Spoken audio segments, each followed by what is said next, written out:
I had done an earlier, I suppose you could call it, video.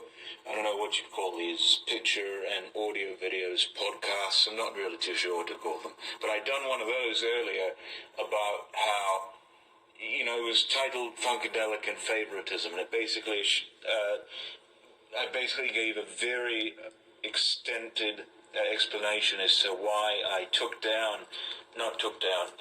unlisted my top 20 Funkadelic songs and my top 16 Parliament songs. And basically, if you haven't seen that video, the reason why is because, well, I didn't listen to all the albums all the way through back then. Some of my opinions on certain albums or songs obviously were out of date. And just listening to it, to the group over and over again, I continue to find new favorites, and I just find that it's so changeable, as to this whole notion as to which is your favorite, to where, I almost consider like all of the songs are my favorite. So such a point for such a video, there was none.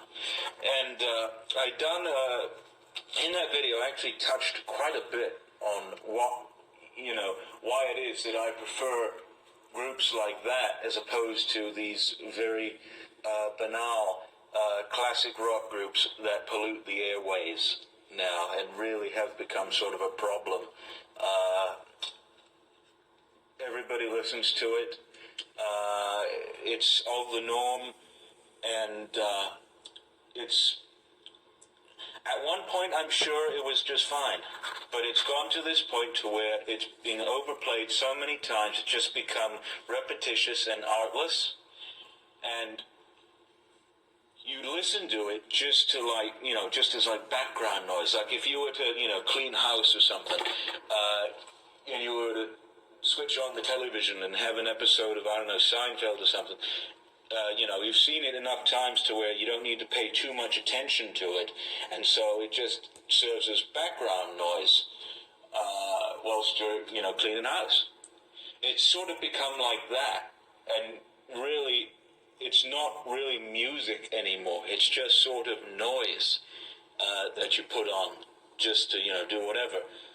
And I gave an example of that in, the fact I had a friend of my brother's actually listen to some of Funkadelic songs, some of their more radio-friendly songs, like Can You Get to That, and You Can't Miss What You Can't Measure, and let's see, what else is on there? Biological Speculation, all those sort of easy listening type of songs that are slower paced and I suppose are more mainstream, even though really they never were mainstream, which is a damn shame. Anyway, I wanted to sort of make an addendum to that video because I sort of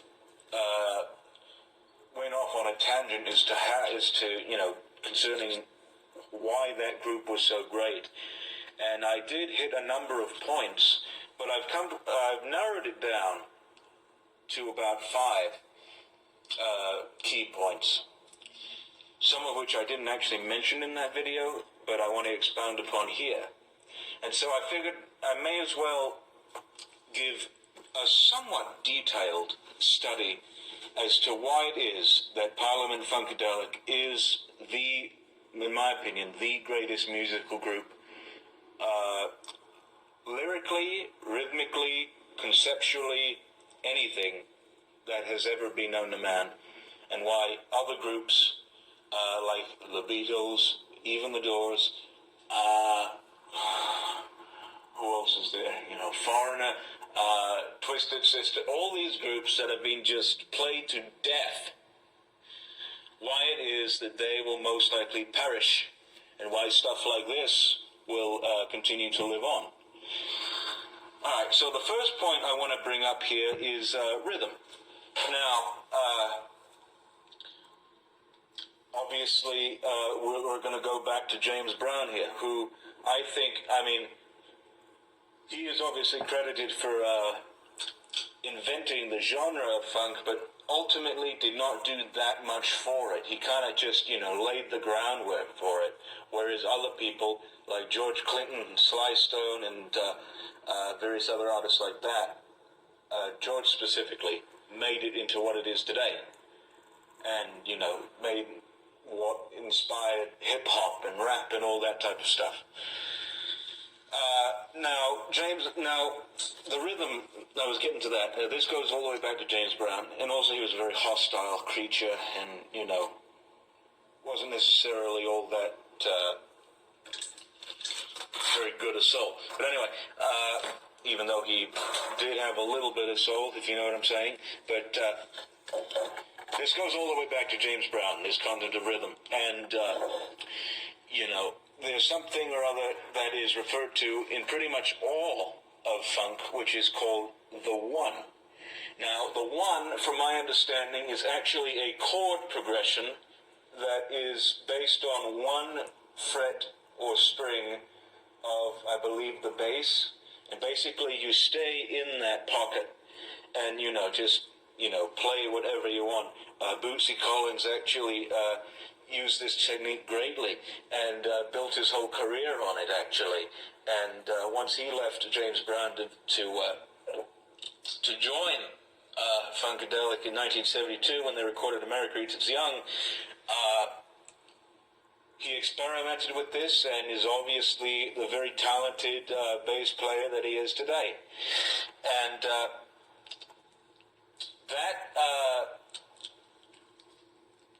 that method of rhythm is concurrent throughout basically all of their songs. And the fact that it's just so simple is what makes it just so wonderful.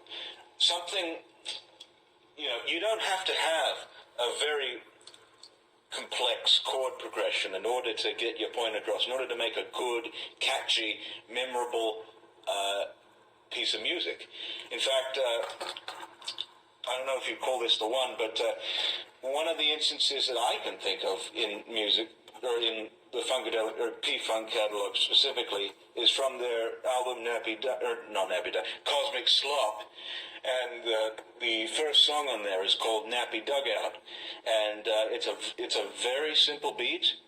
It's a very simple track. But it's catchy as hell. And the beat goes like this.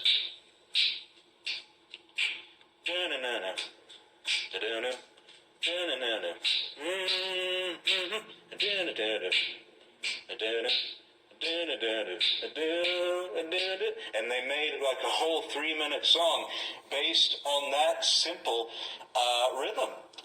And even like some of their more well-known songs like Knee Deep, it's just simple. All of these, and even what else is there? Other, all of their songs. Even if I can think of one right now that's off the top of my head that uses the one. Obviously, You Can't Miss What You Can't Measure, or the beat was actually reappropriated for Do That Stuff,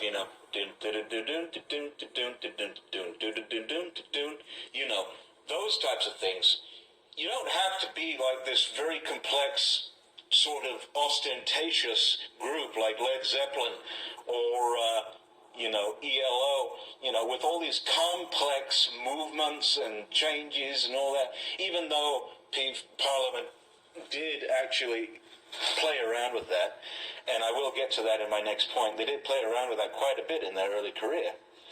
But just because it's just so simple, it's a formula that works, but they do so much with it, and they somehow change it up with every song that they produce, is pretty much one of the reasons why they are so great. And, I was talking about this, I was sort of transitioning into this, but the next point I want to bring up is experimentation. They did quite a lot with their music. the group actually didn't necessarily have a real concrete idea as to what it wanted to be. And so, George and everyone played around with all of these various instruments and, rhythms and orchestras and such, and just made it into the most unique sounding, they just made some of the most unique sounding songs out there. A great example of that is Parliament's first album, Osmium, in which you get songs with like 3 or 4 changes, such as Put Love in Your Life. You get songs that, are like wonderful, sort of like British folk ballads, such as The Silent Boatman. And, you get these very hard, visceral, yes, I guess you could call them funky tracks, such as Funky Woman, or There Is Nothing Before You But Thing, or Thang, however you say it, with an A. And, just his experimentation musically just made them sound so utterly unique. And not just musically, but in terms of subject matter, the things that they would discuss in these songs, no other band at the time would even think to address these. They were too scared, I think, to address these topics, because they, like I said, this group talked about basically every single manner of sexual intercourse, act, I guess, what do you call it? Interplay, whatever, that there possibly was at that point. Such as in songs like Handcuffs, which is basically implying BDSM. Nappy Dugout is basically the nether regions of a woman. Obviously, Ika Prick talks about plenty of... it's basically just a whole bunch of utterances of carnal knowledge and such. And all of these, like I said, all of these, I don't want to know if you call it Freudian, but just all these allusions and such, that nobody would think to put this in there. In fact, I even made a point in my last video where Mel Brooks in his film Blazing Saddles, he put in that scene with them cowboys eating beans around a campfire, and they started flatulating. Nothing like that in film was ever seen up until that point. And so, it struck people as rather bizarre and rather funny.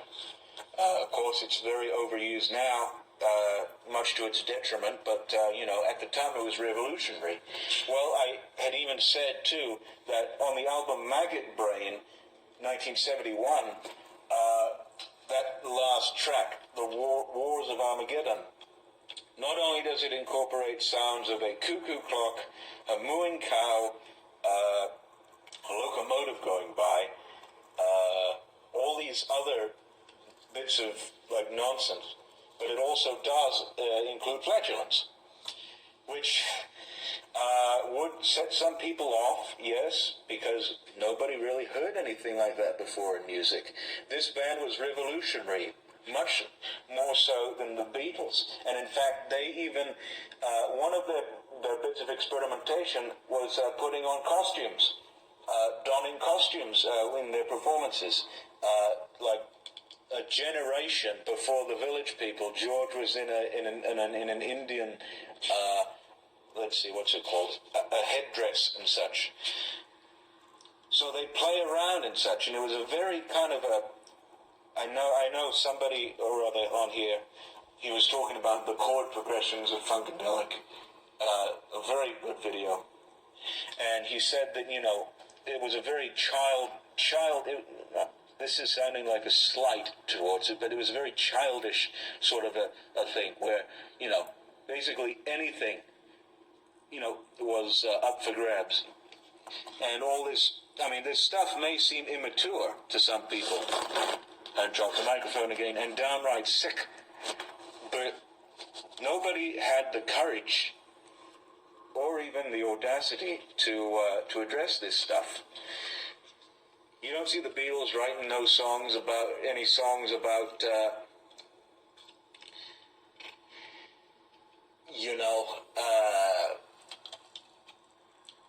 somebody taking home a prostitute who finds out, the next day that they happen to be a cross-dresser. That song, if you must know, is No Compute. You don't see, the Rolling Stones writing a song about, let's see if I can think. You don't see them, writing a song about such overt homosexuality, such as, and I'll talk about this song in my next point, Jimmy's Got a Little Bit of Bitch in Him. You don't see them doing that stuff because they were afraid of it. They didn't want to take these risks. And George and the band just, nothing was sacred. They just, decided, just to do it and do it well. In terms of, musical construction and also a subject matter. And that is the second reason why they trump every single other music group that I think. Third point here I want to discuss is wordplay in some of their songs. I had given a little bit of sort of an exposition or expository explanation on wordplay, a very kind of an inaccurate description of it in my top 16 Parliament songs, in which I described the quote-unquote wordplay of a song called Funkadelic. That's just similes and such. It's not really truly wordplay, but I'm going to bring up this song again. Jimmy's Got a Little Bit of Bitch in Him, off of their 1974 album, Standing on the Verge of Getting It On. And how that song is basically about homosexuality. And I wanted to bring up this one song, who, by a very popular group. It's obviously the Beatles. And it's called You've Got to Hide Your Love Away. And now this can be about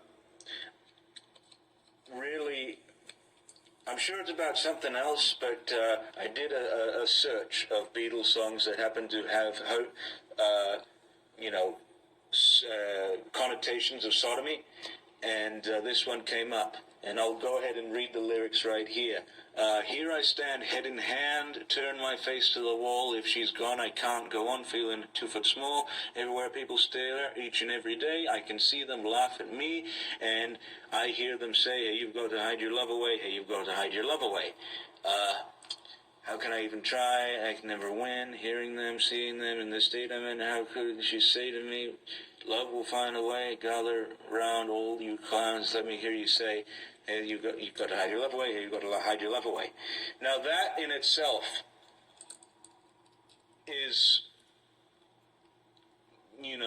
that's a very basic description of how somebody would,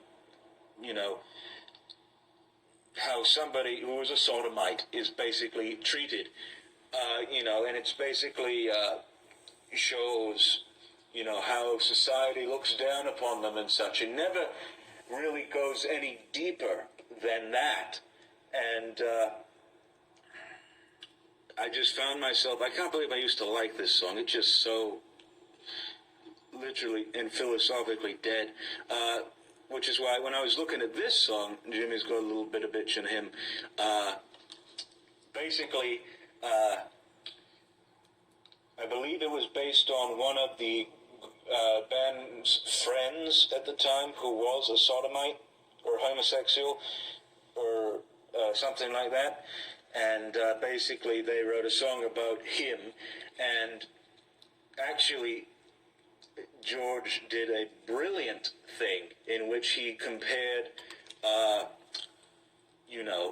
reality to the, I suppose, the rising and falling nature of male genitalia. And this is really wonderful here. I'll skip the chorus, but I'll read these parts here. Reality can be stiff sometimes, but then again it can be flexible, depending on the angle of the dangle, increased by the heat of the meat, and with the proposition that all men are not created equal. So why frown? Even the sun go down. We can call it mixed emotions for now.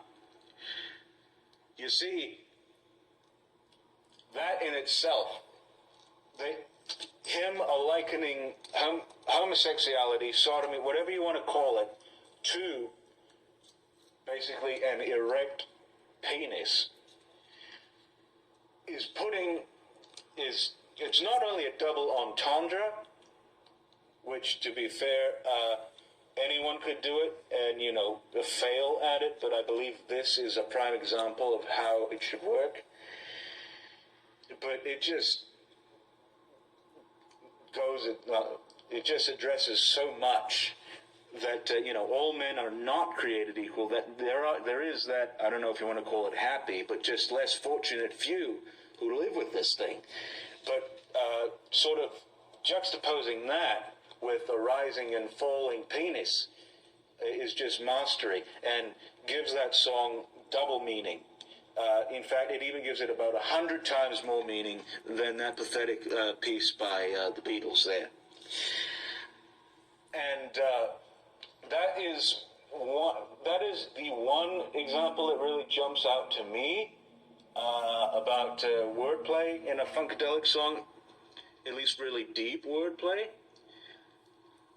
But, there was one here, too, called That Was My Girl, off of America Eats Its Young, which is a very traditional type of song, where the wordplay is more or less like a likening, or comparing a girl like unto various things, like a deck of cards where there's four of a kind, there's only one of her, and she's all, or unlike a deck of cards where there's four of a kind, there's only one of her, and she's all mine. That kind of stuff is, yes, it is not cliched, but somewhat overused, but the strength in that song is its melody and its harmony, to the point where you almost overlook these what would seem to be fairly cliched lyrics, that the song itself is launched up into a whole nother stratosphere, utterly separate from these other types of love songs that are like that. So those are two examples of wordplay that I think is what, that's one of the reasons mainly why I think Funkadelic is perhaps the greatest group. The fourth point I want to bring up is the creation of characters. Now, George Clinton himself said that characters always live longer than human beings. This is very true. To my knowledge, and I could be wrong, but to my knowledge, there really never was a group who created such a long-lasting canon of characters that stretched over several albums from, early inception to present day, pretty much. And, basically did it so well. It's almost very much, well, I'll talk about this in a bit, but the first ever character that was introduced into the P-Funk mythology, rather, is somebody by the name of Star Child, who, appeared on the 1975 or 6 album Mothership Connection by Parliament. And because, and basically what he was, I suppose, just, an alien from outer space who came from a dimension in which, funk originated and such, and therefore wanted to spread funk across the galaxy and such. So these characters all of these characters, Star Child, Sir Nose, devoid of funk. Let's see, who else is there? Dear me, I'm starting to forget here.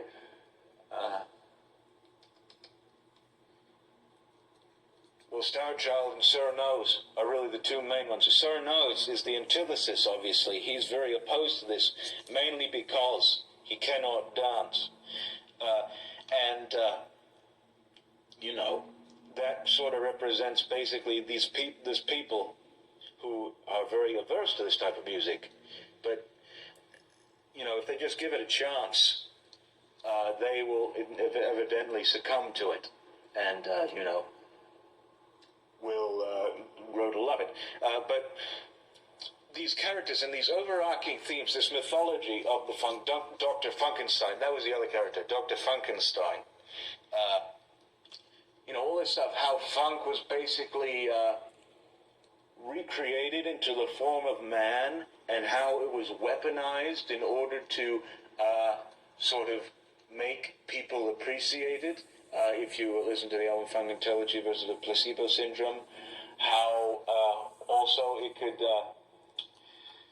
how it was also the prune juice of the mind designed to rid you of moral diarrhea. If you listen to the song, forgive me if I sound rather obscene, but Per Mental Shake Backwash Psychosis Enema Squad from One Nation Under Group, all this implementation of funk into all this sort of mythological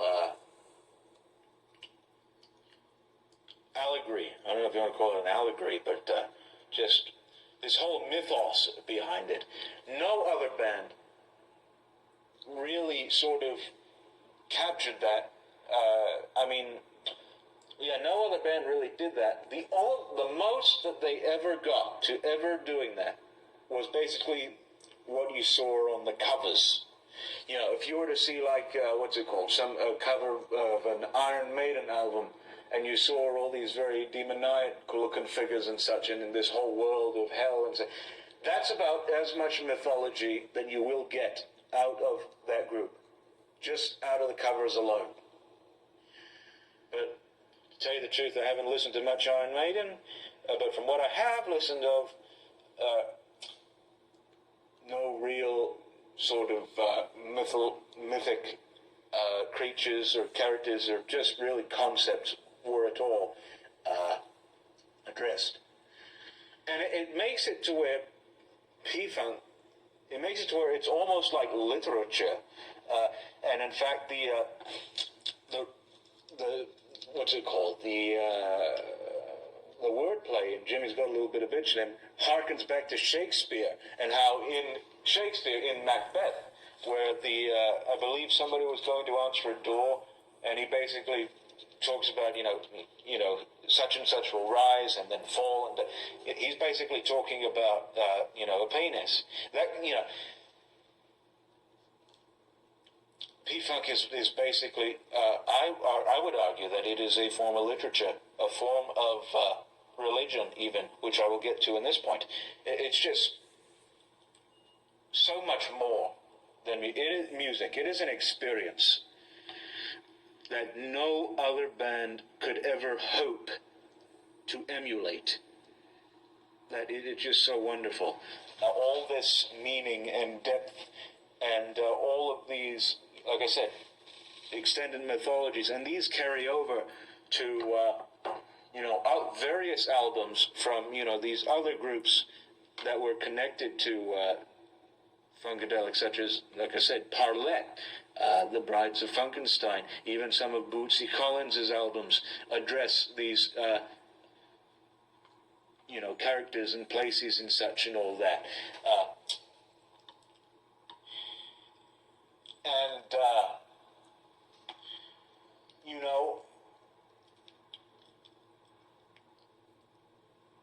No other band, like I said, has created basically another universe that transcends all of music. And to get lost in that, and to be so for however long, is just something that's unlike anything else. And the whole creation of these characters and this mythology and just all of this just wonderful world building that, like I said, it's comparable to literature. That is the fourth reason why Parliament Funkadelic is the greatest music group that has ever been known to man. My fifth point here is basically the philosophy, depth, and meaning behind the music itself. I just dropped the microphone. From the very beginning, even, from the very first album that they put out in 1970, Funkadelic, all of this stuff is, said, which would sound like nonsense, but really is just very deep and insightful introspections on humanity, such as, we are dedicated to the feeling of good, for nothing is good unless you play with it, and everything that is good is nasty, and such. That may have sexual undertones to it, but that is just one instance that I can find. Another instance is in their second album, Free Your Mind. In fact, the title track, Free Your Mind and Your Ass Will Follow. The kingdom of heaven is within. That goes all the way back to the Bible, possibly the greatest piece of literature known to man. And this music evokes it and basically says that if you were to, quote unquote, free your mind, basically like, they say freedom is free of the need to be free. That's a very deep, very unattainable concept. I can't even grasp being free of the need to be free, especially nowadays. It's just not many people can. So many people are oppressed and such and all that. Not only, I keep dropping this bloody microphone, not only in their, cultural and, I guess, socio scene, but personal lives and such. There are plenty of things that can oppress people, such as, their sexuality, their upbringing, their environment, their current political situation. And this could very much, make somebody feel, like I said, oppressed and very, very, very weak. And this one instance, freedom is free of the need to be free. That provides so much hope and optimism for the world and for anybody who is of the misfortune to be going through some very horrid situation. That it just communicates to everyone. It really does, and it promises something that not many people really can feel. And for those who do feel it, I have the highest respect for them whatsoever. P-Funk is kind of almost like a sort of enlightenment in a sense, if you take that one lyric into account. And I actually re-listened to their song off of Standing on the Verge, called Good Thoughts, Bad Thoughts. And this is basically an album on this is basically a song on how to live. If you want, if you really get right down to it. And I'll go ahead and read some lyrics here, just to show you how deep and really relatable these can be. Let's see. Every ending is a new beginning. Life is an endless unfoldment. Change your mind and you change your relation to time. You can find the answer. The solution lies within the problem. The answer is in every question. An attitude is all you need to rise and walk away. Inspire yourself. Your life is yours. It fits you like your skin. And then let me go down here to another portion here. Let's see. You gravitate to that which you secretly love most. You meet in life the exact reproduction of your own thoughts. There is no chance, coincidence, or accident in a world ruled by law and divine order. You rise as high as your dominant aspiration. You descend to the level of your lowest concept of yourself. It's all about you. You have the power to, like I said, you have the power to rise as high as your dominant aspiration. You know, this music instills such a tremendous state of optimism within you that basically the impossible becomes possible, to use that cliche. I hate you. I'm going to make it a point. Next year, my resolution is to stop speaking in cliches, because really, people... I'll do another video on cliches, actually, not only in writing and films, but also in speech. And, cliched stories, too. And cliched everything. It's pervasive throughout. It's horrible. But, all of these things, and how it basically, and this last part here, elicits sort of your... the verse in Matthew 7:13 that I keep referring to, that I love so much, that's very applicable to anybody who watches the news, or at 7:15, who watches the news and, gets all this basically sordid information that really, they have no idea what they're talking about, most of these news personalities. Beware of false prophets, which come to you in sheep's clothing, but inwardly they are ravening wolves. Well, Funkadelic's response to that is, let's see, every thought felt as true, or allowed to be accepted as true by your conscious mind, takes root in your subconscious, blossoms sooner or later into an act, and bears its own fruit. Good thoughts bring forth good fruit. Bullshit thoughts rot your meat. Think right and you can fly. The kingdom of heaven is within. Free your mind and your house will follow. That basically describes to a letter this philosophy that a very good family friend of mine has about the news. If she were to encounter a bit of information, a bit of quote-unquote news that didn't agree with her, it would rot her meat. And, she would gravitate to that which she, loved most, I guess, what gave her encouragement. And I very much tend to do that. And I'm pretty sure that anyone who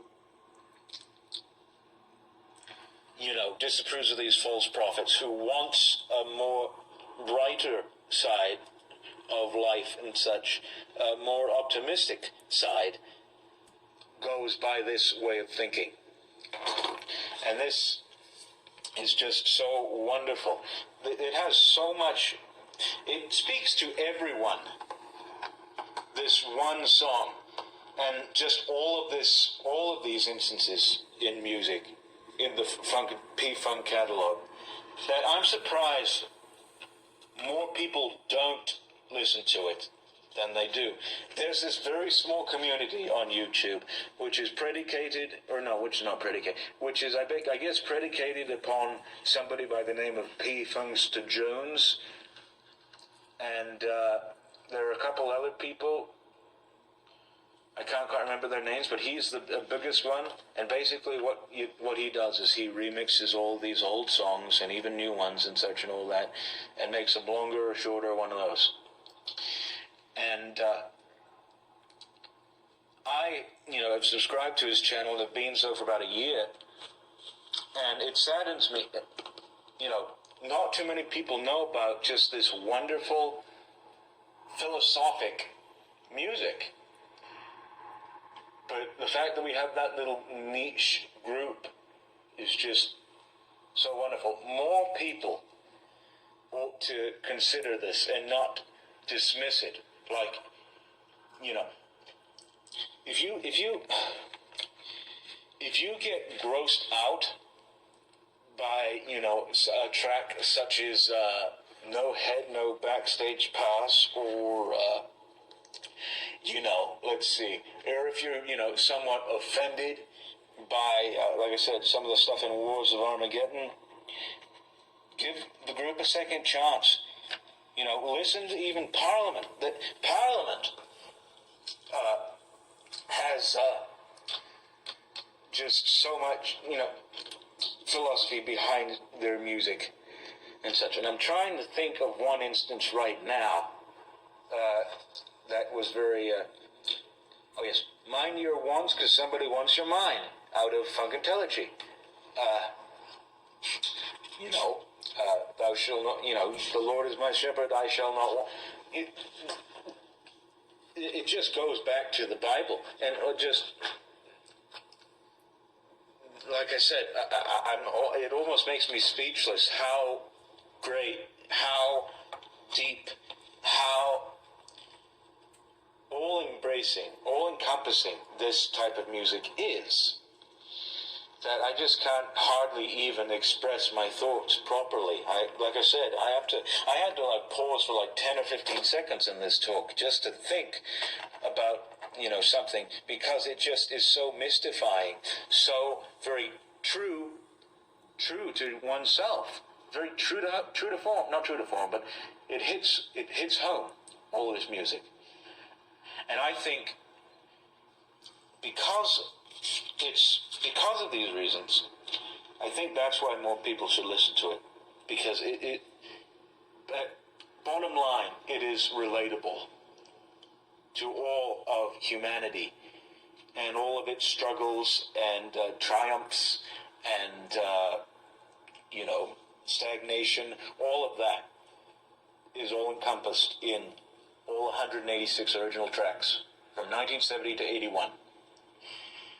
And my final point is the fact, when you listen to, I don't care what song it is, I don't care if it's Flashlight or if it's A Joyful Process or if it's something so obscure and out of the way as I'm Never Gonna Tell It, or even if it's like Who Says a Funk Band Can't Play Rock.